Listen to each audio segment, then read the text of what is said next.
A day in my life as a student and content creator. Kakagising ko nga lang guys at medyo late na rin ako nagising dahil may ginawa nga ako kagabi.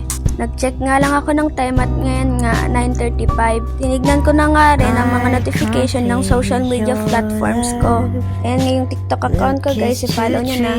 At ayan nga guys, maglilinis na nga rin ako. Boom! O diba isang pitik lang. Ayan nga, nagsuklay na nga rin ako. Para nga hindi haggard yung mukha natin. At kita niyo naman may pinapanood ako. Naghilamos na nga rin ako dyan at lumabas.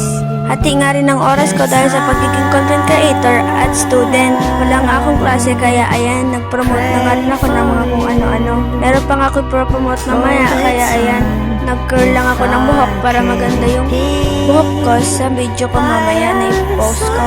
At ayan na nga yung mukha ko. Nag-play nga rin ako ng Roblox para sa free time ko. Just to impress nga yung pinay ko dyan. At ayan nga, naghahanap na nga rin ako ng magiging passion ko. At ayun nga, dito na rin magtatapos ang aking video. Bye!